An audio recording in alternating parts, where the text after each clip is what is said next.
we are reading A Charming Wish, Book 3 in the Magical Cures Mystery Series. Hear ye, Faith Mortimer's voice echoed throughout the valley, down Main Street, and straight into A Charming Cure as she announced the day's headlines from Whispering Falls Gazette. Be on the lookout for a storm brewing. Have you ever noticed the dark purple skies during a storm? This message is brought to you by Wicked Good Bakery. Be sure to stop in and get your peppermint scone. And be sure to stop in Glory Bee. Petunia Shrubwood has reported to our very own police chief, Oscar Park, that there has been a huge increase of stray animals. They are not animals from Souls. They are like the real-life furry creatures. And be sure to keep healthy by taking your daily vitamin potions from A Charming Cure. And tell June Hill that you heard this ad and get 10% off. Whispering Falls Gazette is running a special. Get 4 weeks free with a 6-month paid subscription. See Faith Mortimer for details. Immediately, I grabbed the Magical Cures book and tuned out the rest of the morning paper headlines. I had a few minutes before I had opened my homeopath cure shop, A Charming Cure, to make a quick protection potion. And by the sound of Faith's report, something big was about to happen, and I definitely wanted to be prepared. Not that I thought I needed protection, but you can never be too careful. Faith could have been talking about anyone. Following my finger down the index in the front of my book, I honed in on my intuition to see which protection spell spoke to me. Like always, the print on the right potion became bold, standing out from the rest. Aha! I quickly turned to the spell. Ooh, a level 28 spell. Level 28 was the stage I had just started to work within and wasn't having a whole lot of luck in doing so. But I hadn't given up yet, and as we say in the spiritualist world, practice makes perfect. I read the ingredients. 4 cups of spring water, 1 tablespoon of powdered iron, 1 teaspoon of vervain, 2 tablespoons of sea salt, 2 tablespoons each of frankincense and myrrh, and a pinch of ground ostrich feather from a live ostrich. The feather might prove to be a bit challenging. Walking behind the counter, I ran my finger along the shelf of ingredients to see if I happened to have any ostrich feathers in stock, though it wasn't alive. Of course not, I sighed, but eyed the sleeping white cat nestled on my stool. Mr. Prince Charming, I sang his name. His fur would have to substitute. I plucked a tuft from his tail. Meow! Mr. Prince Charming darted under one of the round display tables. The tip of his white tail was the only part of him that could be seen beneath the long red draped tablecloth. His tail wagged slowly on the floor. Chicken! I blew a puff of air toward my bangs to get them out of my eyes. Besides, you are my fairy godcat, not a scaredy cat. I stood back and threw a pinch of vervain into the bubbling cauldron. Shielding my face with my hands, I snuck a peek through the slits of my fingers. My potions had a habit of blowing things up. The emerald tone tonic froth turning an onyx color and letting off a black pepper smell, circling around my fingers and up my nose. So far, so good. I coughed and fanned my hands in front of my face. My charm bracelet jingled and jangled in the air. A little smoky, sure, but nothing tragic.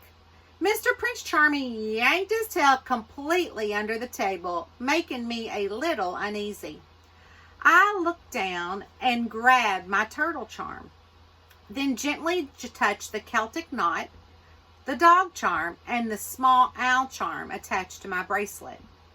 If something was about to happen, Mr. Prince Charming would have dropped a charm at my feet or on the counter to keep me out of harm's way. I was just being paranoid after all of those other incidents. Mr. Prince Charming had shown up on my 10th birthday with the turtle charm on his collar, and it wasn't until a little over a year ago that I was told he had been my fairy godcat all this time. Fairy godcat, huh?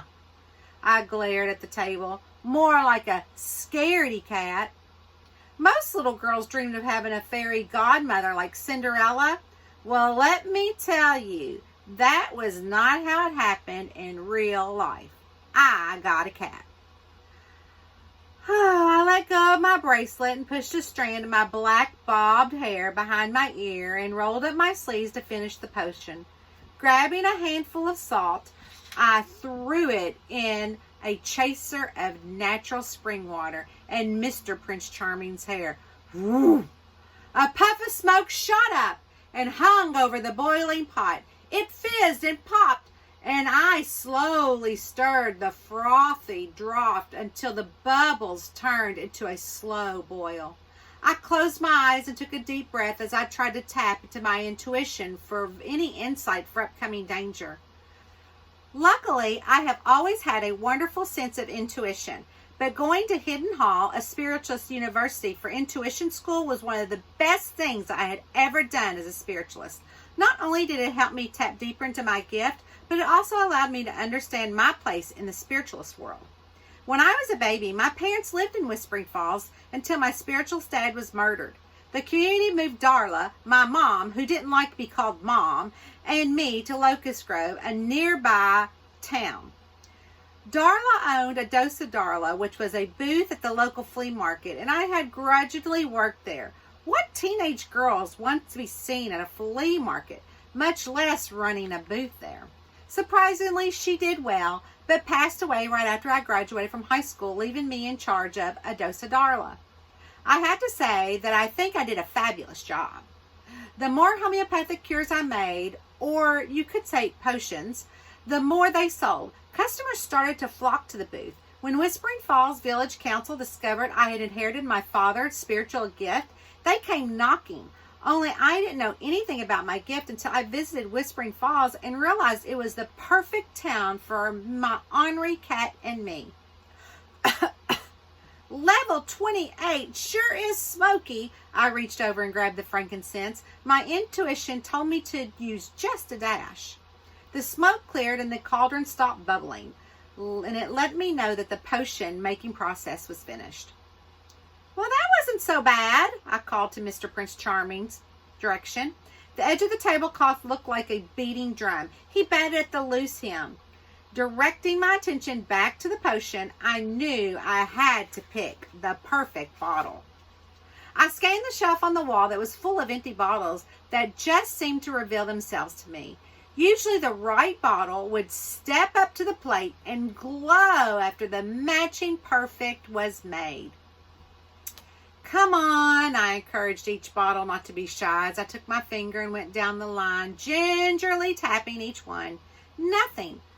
Not a single bottle had a hint of a glow. Glancing back over them, I couldn't help but wonder if level 28 required some other sort of intuition skill that I hadn't quite mastered. The Magical Cures potion book, the only thing that Darla left me, flipped shut when I glanced in its direction. I started to walk over to take a look at it, but a bottle suddenly glowed like the sun. It's about time, I said crossly, taking the bottle down from the shelf. I wondered what you were going to be used for. I eyed the 12-inch hourglass-shaped bottle that seemed too large for a potion. You can never have too much protection. At least that's what I thought. The purple base glowed, showing off the gold speck throughout the glass and ending in the tip of the glass cork. It was the most beautiful bottle. I tapped the bottle and smiled. I have been waiting for the supplier of the smudging ceremonial grass, a Native American who blew in with the wind and out with the breeze, to come in before I use this particular bottle. It had dropped out of the last batch of sage he had brought in. I wasn't sure if he wanted me to have it or if it was just in the bundle by mistake, but it sure was pretty. Alrighty then. I carefully picked up the bottle and gently placed it on the counter next to the cauldron.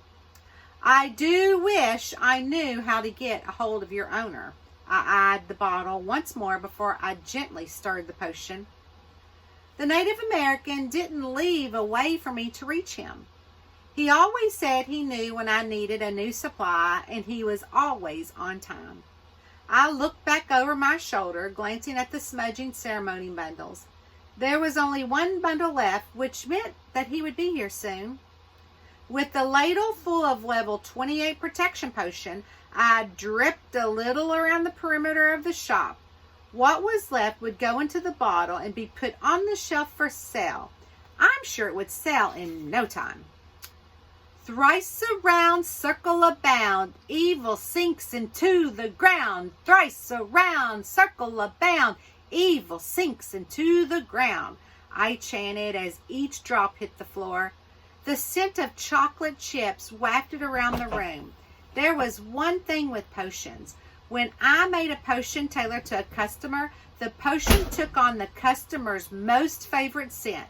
But that was before level 28. I made a mental note to figure out why this protection potion smelled like chocolate chips. Not that I minded, but it definitely was not my favorite smell. Which reminded me of my delightful dash of ding-dongs behind the counter. With the last drip dropped and before I put the leftover potion in the bottle, I took the foil treat out and carefully unwrapped it and took a bite. Mr. Prince Charming darted out from underneath the table and jumped up on the counter. He was the first in line for a pinch. Lucky for him, he wasn't like every other cat who couldn't have chocolate. Fairy God cats can eat anything they want, and he loved ding-dongs just as much as I did.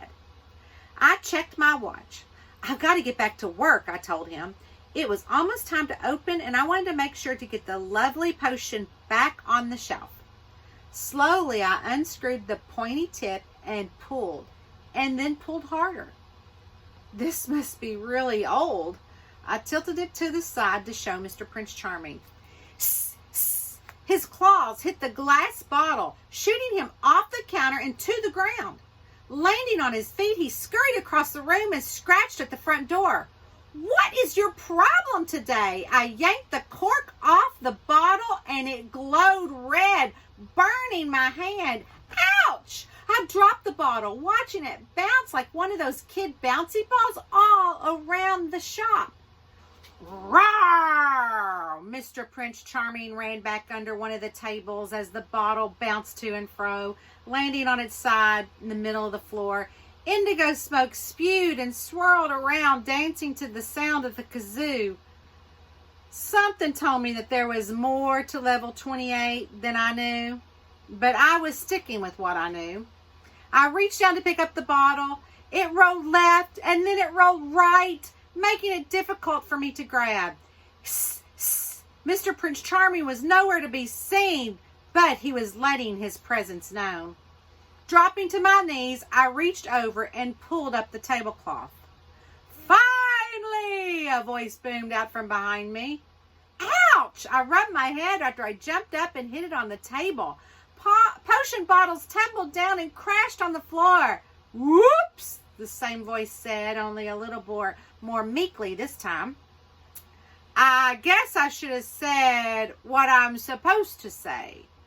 My mouth dropped open. Yep, your wish is my command. The large purple man stood before me with his hands on his hip, rotating his body side to side. His bones cracked with every turn. He took his hands and placed one on each side of his face, twisting his head until it made a popping noise. It gets a little cramped in there, especially after 500 years. You did it this time, Madame Torres, my snarky crystal ball chirped from top the counter. This isn't good. I'm going to have to agree with Mr. Prince Charming on this one. Well, you could have warned me, I hollered out, not taking my eyes off of the man. Not because he scared me, but because I had never seen a 7-foot-tall, purple-tinted man with a belly protruding over a yellow banana hammock and a pair of gold shoes sporting jingle bells on each pointy tip. What? He glanced down at his body to see what I was staring at. He patted his belly. Yeah, I'm a little out of shape after 500 years. I stumbled when I remember how the Gazette had said something about purple. I tapped the palm of my hand on my head, trying to remember exactly what the purple comment was. Purple? Nah, it had to be a coincidence. Even though he had created a little storm in my shop, but that was going to stop right now. Mr. Prince Charming wasn't amused with the Whispering Falls newspaper headlines or the man. You have to unsubscribe from that newspaper and get that, whatever it is, back in the bottle. Madame Torres turned a flaming red, glowing throughout the entire shop. Her purple eyes appeared, taking up all the space in the crystal ball. Half-faced newspaper stories don't even come true. She's just too young to be a spiritualist. She needs to go back to Hidden Hall and work on her clairaudience skills. Madame Torres rambled on and on about poor Faith Mortimer's spiritual gifts. Granted, she should have been able to hear anything inaudible from spirits, winds, or angel when they are predicting the future. There was one big problem. She only got half of this right. And he is nothing but trouble, I tell you, Madame Torres yelled. Ugh! I was at a loss for words. The man hovered in the air with his arms crossed, and I held up a finger. Wait right there. There was something to be done. There was something that had to be in the magical cure book. Something, anything. I knew I shouldn't have taken those potion classes with all those levels, I said. This had level 28 written all over it. I'm waiting here. The sarcasm dripped from his voice. Honestly, I don't even think you know what you want. My mouth popped open and my brows drew together. Great, that's all I need. Another smart alecky spiritualist to deal with. Trust me, as soon as I figure out how to get you permanently out of that bottle so I can put my protection potion in it, the better off we will all be. Madame Torres clapped and did spirit fingers. Good luck with that task. What do you mean? It was the first bit of advice she had offered up. Madame Torres, I questioned the cold black crystal ball and tapped on the glass. She had gone into hiding. Fine, be that way, I told her. Before I could make it around the cauldron and look into my potion book, the front door of the shop flew open, blowing in a gust of wind, and Mr. Prince Charming ran out. The purple man disappeared into thin air, and his bottle magically landed right back on the shelf where I had found it. The bell that hung over the front door dinged as the Karima sisters bolted in. Did you hear the newspaper headlines? Constant Karina waddled over to the broken glass with her sister, Patience, closely behind her. See, she pointed to the bottles and eyed Patience. Looks like the storm has already started in here. Now, I grabbed the broom and the dustpan. I had to defuse the situation before it got any messier, making sure Mr. Purple Man was staying put on the shelf. I kept one eye on him while I swept up the mess that he'd created. Mr. Prince Charming did it when he was playing with the hem of the tablecloth. I pointed out the unraveled red thread. You saw him dart out the door as soon as you opened it. Yep. Patience wrung her hands together. She curled her nose, causing her beady black eyes to squint. With her nose in the air, she took one big long sniff. And she repeated, It's already started.